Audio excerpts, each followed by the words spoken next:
Next, we turn to Families Together Therapeutic Visitation from the state of Rhode Island, and we have Jay Lundgren and Heidi Brennig.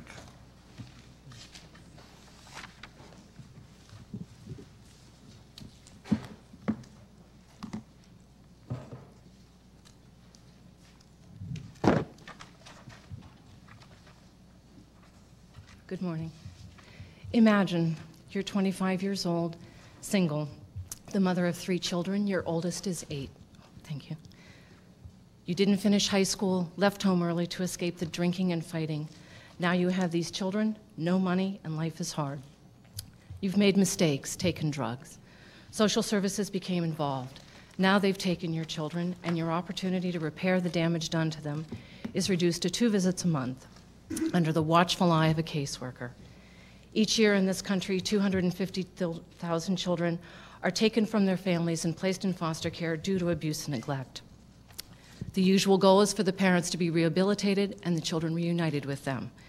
The family only sees each other during court-ordered visits for an hour every other week.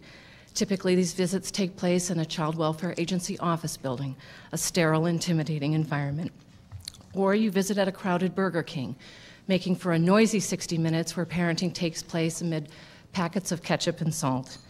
The objective of bringing the child and parent together is met, but often the opportunity for meaningful interaction is lost. In 1991, that began to change in Rhode Island.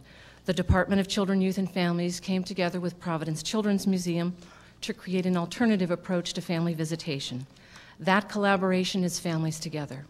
Through Families Together, children and their parents, usually their mothers, make bi-weekly visits to the museum, guided by one of our experienced therapists. At the museum, mom and her children play. All around them, other museum visitors are doing puzzles, building block towers, and sometimes arguing about who gets to play with what.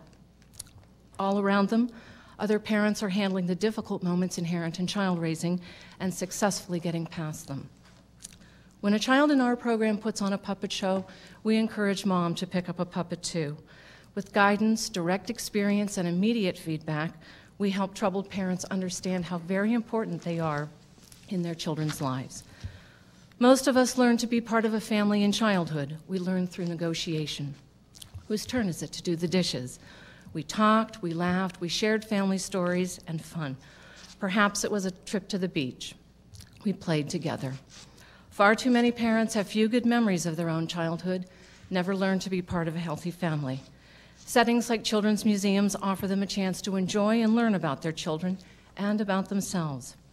For children shuffled between foster parents and life with mom or dad, welcoming, supportive environments can anchor visitation in learning and play.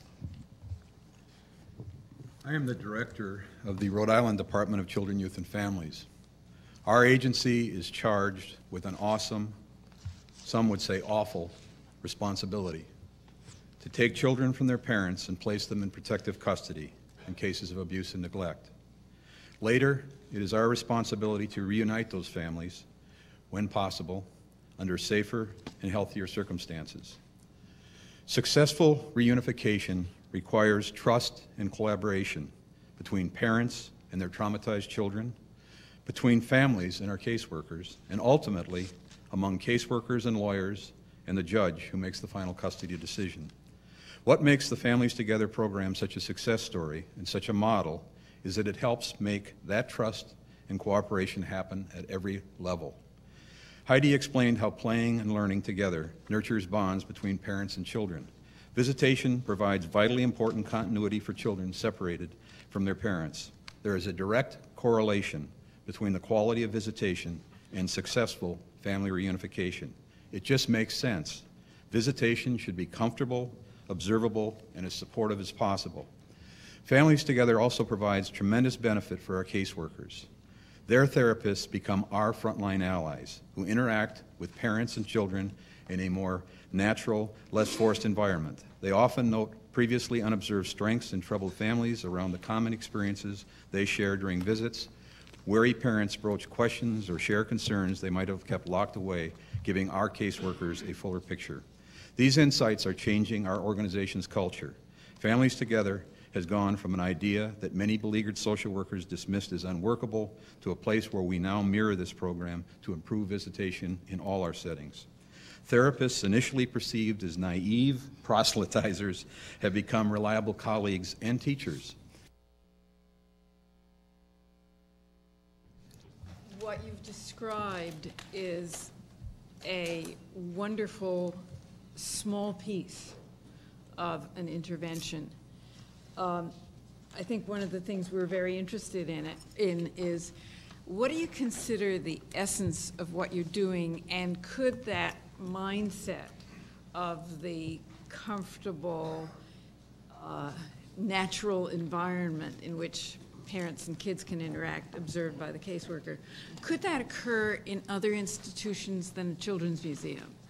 If people wanted to adopt this innovation, could it only be done in places that have children's museums, or can you think of other settings in which that could occur? Well, first of all, just countrywide, there's over 300 of these places we know. So for the nation, this is a great small practice. But to get your question in Rhode Island, Children's museums throughout the country. But secondly, we're talking right now about tall ships for older kids in a program like that, or ropes courses. I mean, those of you that know about ropes courses know that you have to trust one another, because you got to hang on. Somebody's got to be holding on to you. Getting an adolescent, surly adolescent, who's angry with his father out on a ropes course with somebody who can then work with the interaction is terrific. And yes, we have those things in the planning stages. I'd also like to say that we envision several community agencies and using community resources. There's no reason why a playground, a library setting, or any place that families usually gather can't be used for this kind of visitation. Carl? I have two questions. First, who determines eligibility for the program? Is it the judge? Is it the department? Is it the museum? The program was designed to serve parents who can comfortably visit their children in a public setting. So the key word there is public setting. We screen all of the referrals to make sure that the parents are motivated, are not likely to abuse their children in a public setting. We screen out parents who are hostile, perhaps violent, and there are certain cases that we feel in our public setting we're not the best setting for example. Oh. So when you say we, it's the museum that Yes. makes the decision as to which families are eligible? We have therapists who screen each referral that is made to the program to determine the appropriateness of the family. And my second question is, intuitively, it certainly seems clear that a setting like a children's museum is going to be more appropriate and more pleasant and less stressful than the local McDonald's. But is there any evidence that you've managed to elicit on how successful this is statistically compared to other settings you use? I think it's largely what we're hearing from the parents and our own social workers, that there is a picture that emerges that's much clearer about the strengths and the weaknesses, by the way, because the goal of this is not reunification. The goal of this ultimately is safety. And so sometimes we learn some things in that more relaxed context, but it's largely a report of staff and what we hear back from families, and it's definitely preferred. 2/3 of the 230 caseworkers have been formally trained or individually guided through our consultation services. They are telling us that their practice is changing as a result of the work that we're doing with them. Susan Golding and Bill Klinger. Two hopefully related questions. You said that you just made a comment that they're telling you that the practices are changing. Do you know how they are changing? They are telling us that the manner in which they document their visitation for the family court and for their own records has improved.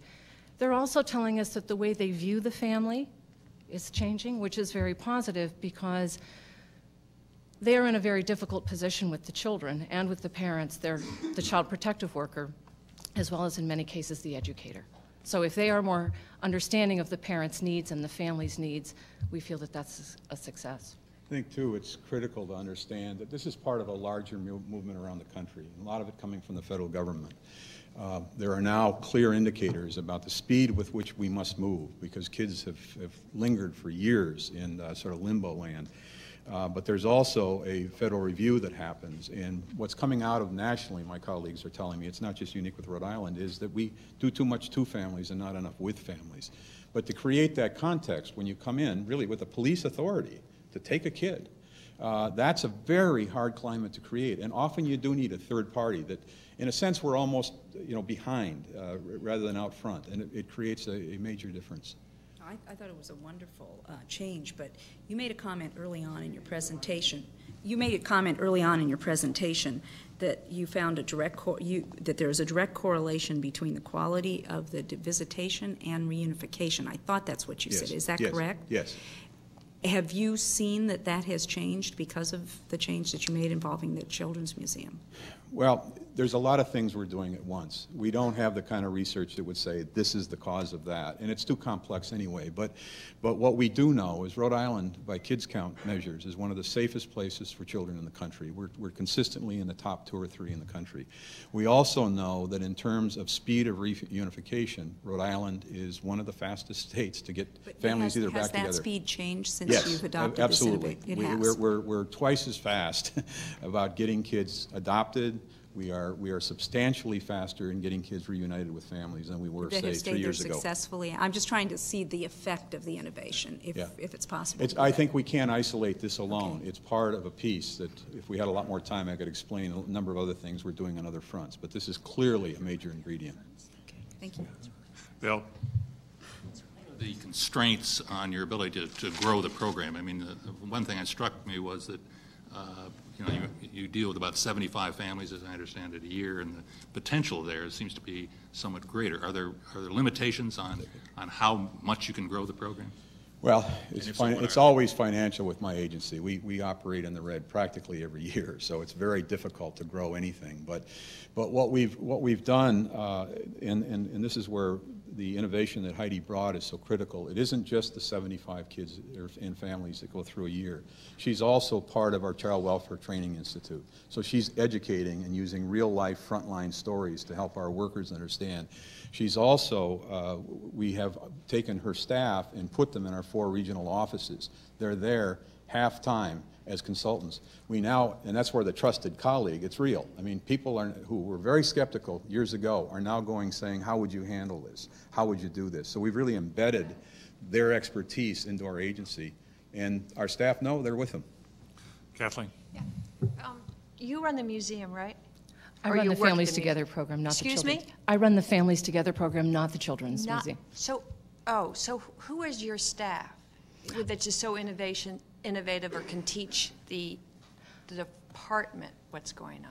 I have a staff of 8, 4 of whom are clinicians. 2 of those clinicians work in the regional offices. They're master's level clinicians. I have 2 staff who remain at the museum who work with the families on a daily basis.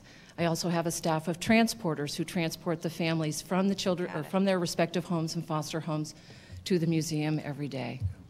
To help us evaluate the significance of the program, Jay, you've said that Rhode Island has these very impressive statistics you just cited, and that this is a piece of it. But how large a piece of it is it of the Rhode Island story? How do we weigh the success of what you're doing?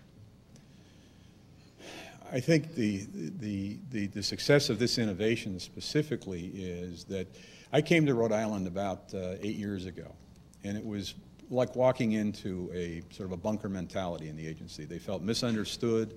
They felt that nobody is really interested in helping us. We're in this together. We're trying to do the best we can.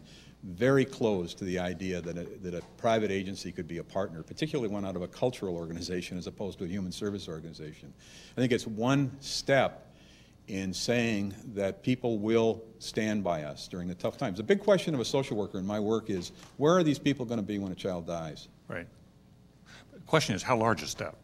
You said one step, one piece. It's been very hard for me to assess how significant a step this is within the Rhode Island context, this program. It's huge. Like I said, the office in our 4 locations, They are part of our ongoing training that we do with incoming social workers. So it's impacting, as far as I'm concerned, at both on a day-to-day practice level, but also on bringing in and training new staff.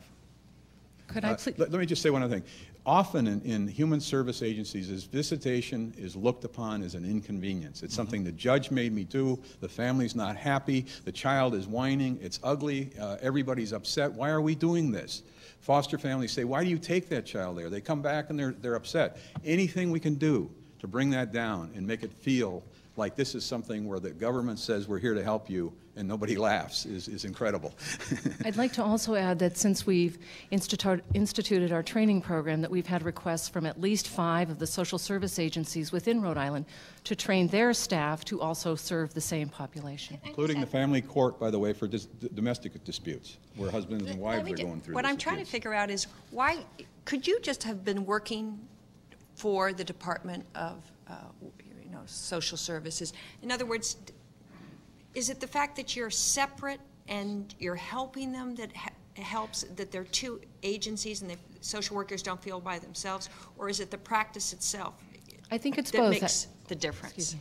I think it's both, actually. We're a neutral party. We don't have to remove the children, nor do we have to be responsible for that final decision. We are, however, able to step back and observe the family. We're the only institution and program that can observe the entire family, giving the caseworker valuable information. We work very positively with the parents, and that's our goal, is to recognize their strengths and build upon that. Child welfare workers have a different task. And is that the extra cost? I mean, if you didn't exist, you obviously cost more money, I take it. We do. Our program budget is $348,000 per year. Right. Jay Lindgren and Heidi Brennick, thank you for coming. And Thank thank you. you for humanizing this program. Very helpful.